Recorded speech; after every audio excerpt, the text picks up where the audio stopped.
नमस्कार दोस्तों, मेरा नाम है बालचंद्र। ब्रह्मांड सिद्ध एस्ट्रो में आप सभी का स्वागत है। आज के इस वीडियो में हम चर्चा करेंगे कन्या राशि का जून 2020 का संपूर्ण राशिफल। कैसे होंगे ग्रह योग, कैसे होंगे ग्रह के राशांतर और वो आपके राशि पर किस प्रकार से परिणाम करने वाले हैं, कौन से निर्णय लेने हैं, कौन से निर्णय टालने हैं, सभी के बारे में चर्चा इस वीडियो में हम करने वाले हैं। तो चलिए शुरुआत करते हैं ग्रहों का फल या फिर ग्रहों के राशांतर किस प्रकार से होने वाले हैं। सबसे पहले रवि ग्रह के बारे में देखेंगे। रवि ग्रह जो कि आपके भाग्य भाव में भ्रमण कर रहा है, दिनांक 15 तारीख के बाद ये आपके दशम स्थान में भ्रमण करेगा। तो आपने देखा होगा कि पिछले करीबन 15 दिनों में या फिर जून के करीबन 15 तारीख तक आप ये महसूस करोगे कि जो भी आपने काम हाथ में लिया है वो अच्छी तरह से पूरा होते हुए नजर आएगा। उसमें किसी भी प्रकार के बड़े प्रॉब्लम या कॉम्प्लिकेशंस नहीं आएंगे। जैसे ही ये रवि ग्रह आपके दशम भाव में भ्रमण करेगा, तो 15 तारीख के बाद आपके दशम भाव में भ्रमण करने वाला है। तो जहाँ पर आप काम करते हो, नौकरी करते हो या फिर व्यवसाय करते हो, वहाँ पर आपकी एप्रिसिएशन काफ़ी अच्छे तरीके से हो जाएगी, जो कि आपके लिए बहुत ही अच्छी बात है। आपकी वाह वाह, आपके काम की तारीफ काफ़ी अच्छे तरीके से हो जाएगी। और जो कन्या राशि के व्यक्ति नए काम के फिराक में हैं, उनके लिए भी कुछ अच्छे जॉब अपॉर्चुनिटीज़ वगैरह आ सकते हैं। तो वैसे देखा जाए तो ये जो कालावधि है या फिर रवि का भ्रमण आपके लिए शुभ फलदायी होगा। इसके बाद हम चर्चा करेंगे मंगल ग्रह के बारे में।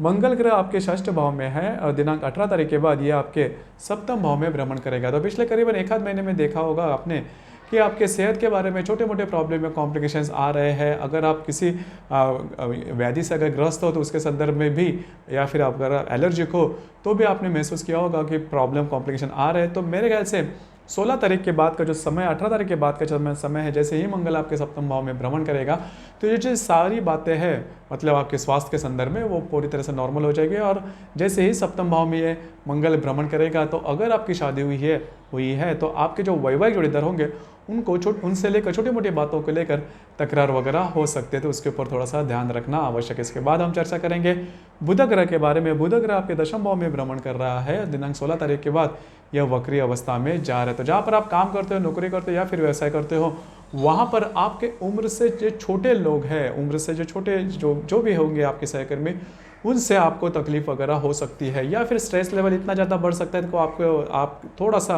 दोलायमान हो सकता है कि आपकी जो राशि है वो स्टर्डी ज़्यादा नहीं है। छोटे मोटा अगर स्ट्रेस आ जाए तो बहुत ज़्यादा स्ट्रेस ले लेती है।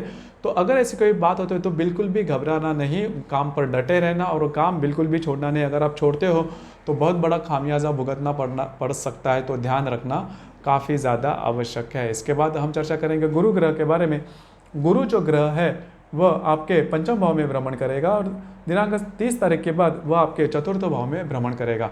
तो ये गुरु ग्रह आपके राशि के लिए शुभ ग्रह नहीं, लेकिन पंचम भाव में भ्रमण करने वाला है। पंचम दृष्टि से आपके भाग्य भाव को देखेगा, सप्तम दृष्टि से आपके लाभ भाव को देखेगा और नवम दृष्टि से ये आपके राशि को देखेगा। तो आपके इनकम के बारे में ऐसे बड़ी प्रॉब्लम या कॉम्प्लिकेशन नहीं आएंगे। अगर आप शेयर मार्केट से डील करते हो तो भी आपका जो मतलब आप जो भी ट्रेड करोगे उसमें आपको सफलता मिलेगी। इसके बाद हम चर्चा करेंगे शुक्र ग्रह के बारे में।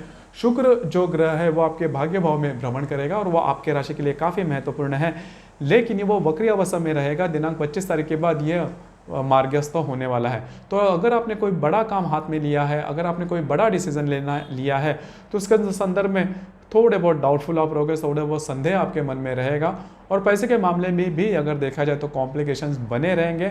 तो पैसों को लेकर भी, हालांकि आपकी जो राशि है वो बहुत प्रैक्टिकल है, पैसे वैसे खर्च नहीं करते, लेकिन आपने देखा होगा कि पिछले करीबन 1-1.5 महीने से और इस महीने में भी आप महसूस करोगे कि पैसे के मामले में कॉम्प्लिकेशंस वगैरह आ रहे हैं। या फिर बड़े डिसीजन ऐसे कोई नहीं लेना, रिस्क बड़ी नहीं लेना। इसके बाद हम चर्चा करेंगे शनि ग्रह के बारे में। शनि ग्रह आपके पंचम भाव में है और पूर्ण जो यह महीना है उसमें वो वक्री अवस्था में रहेगा। तो अगर आप किसी के प्रेम में हैं तो फिर आपको कुछ अलग से अनुभव आ सकते हैं, उसके बारे में प्रॉब्लम कॉम्प्लिकेशन आ सकते हैं। यह शनि ग्रह तृतीय दृष्टि से आपके सप्तम भाव को देखेगा, सप्तम दृष्टि से आपके लाभ भाव को देखेगा, दशम दृष्टि से यह आपके लाभ जो धन भाव है इसको भी देखेगा। तो धन भाव को देखने के कारण पैसे के मामले में, जैसे मैंने कहा कि पैसे के मामले में प्रॉब्लम्स वगैरह आपको आ सकते हैं। सेहत के ऊपर ध्यान देना आवश्यक है और आपके जो वैवाहिक जोड़ीदार होंगे उनसे छोटी मोटी बातों को लेकर तकरार हो सकते हैं। तो ये सभी बातें हो सकती है, ध्यान रखना आवश्यक है। इसके बाद हम चर्चा करेंगे ग्रह योग आपके राशि पर किस प्रकार से प्रभाव डालने वाले हैं। तो रवि और शुक्र की युति होने जा रही है। इसका कालावधि है 2 तारीख से लेकर 4 तारीख तक। रवि जो कि आपके भाग्य भाव में है उसके साथ शुक्र की युति होने जा रही है। तो यहाँ पर ध्यान रखना बहुत ज़्यादा आवश्यक है। पैसे के मामले में बहुत ज़्यादा प्रॉब्लम्स कॉम्प्लिकेशन आपको आ सकते हैं 2 तारीख से लेकर 4 तारीख तक। तो कोई बड़े डिसीजन नहीं लेना, स्ट्रेसफुल कंडीशंस तैयार हो जाएंगे। आपके जो वैवाहिक जोड़ीदार है उनके सेहत के बारे में भी कॉम्प्लिकेशंस उभर कर सामने आ सकते हैं। उसी दरमियान मंगल और शुक्र का केंद्र योग भी होने जा रहा है। मंगल जो कि आपके षष्ठ भाव में है, उसके साथ आपके भाग्य भाव को जो शुक्र है उसका केंद्र योग होने जा रहा है। इसका कालावधि भी 2 तारीख से लेकर 4 तारीख तक का है। इसमें भी सेहत के बारे में थोड़ा सा ध्यान रखना ज़्यादा आवश्यक है। उसी प्रकार हर्षल और बुध का लाभ योग होने जा रहा है। हर्षल जो कि आपके अष्टम भाव में, उसके साथ दशम भाव का जो बुध है उसका लाभ योग होने जा रहा है। जैसे मैंने कहा कि जहाँ पर आप काम कर, जो भी आपका करियर है वहाँ पर स्ट्रेस कंडीशन वगैरह तैयार होगी, लेकिन आपकी जो राशि है बहुत ही ज़्यादा बुद्धिमान है और किसी भी सिचुएशन से मार निकालती है। तो वही होगा कि ऐसे कोई आइडियाज आपके मन में आ सकते हैं जिसकी वजह से जो सभी बातें इससे किस तरह से बाहर निकाला जाए उसके बारे में कुछ अच्छे विचार आपके मन में आ सकते हैं, कुछ अच्छे आइडियाज आपके मन में आ सकते हैं जो कि पॉजिटिव हो सकते हैं। उसके बाद हम चर्चा करेंगे नेपच्यून और रवि के बारे में। नेपच्यून और रवि का केंद्र योग होने जा रहा है। इसका जो कालावधि है वो करीबन 10 तारीख से लेकर 12 तारीख तक का है। नेपच्यून जो कि आपके षष्ठ भाव में है, उसके साथ आपके भाग्य भाव का जो रवि है वह केंद्र योग करने जा रहा है। तो इसका सबसे इंपॉर्टेंट महत्वपूर्ण भाग यही होगा या फिर रिजल्ट यही होगा, अगर आपने किसी से लोन लिया है तो फिर इस समय में ध्यान रखना बहुत ही ज़्यादा आवश्यक है।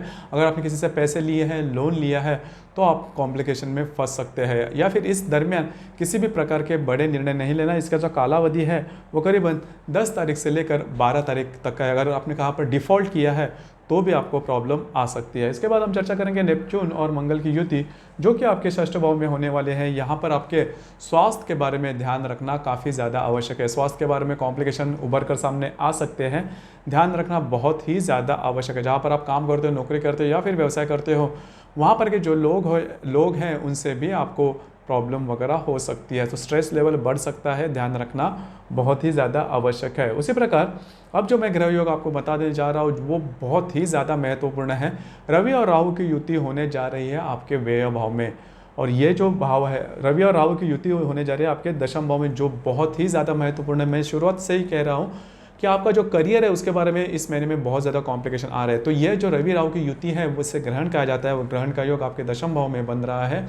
तो जहाँ पर आप काम करते हो, नौकरी करते हो या फिर व्यवसाय करते हो, वहाँ पर की जो परिस्थिति है वो काफ़ी अलग हो सकती है, काफ़ी स्ट्रेसफुल हो सकती है और आपकी जो राशि है ज़्यादा स्ट्रेस नहीं सहन कर सकती। थोड़ी सी वो आपका जो कॉन्फिडेंस है वो थोड़ा सा कम हो जाता है।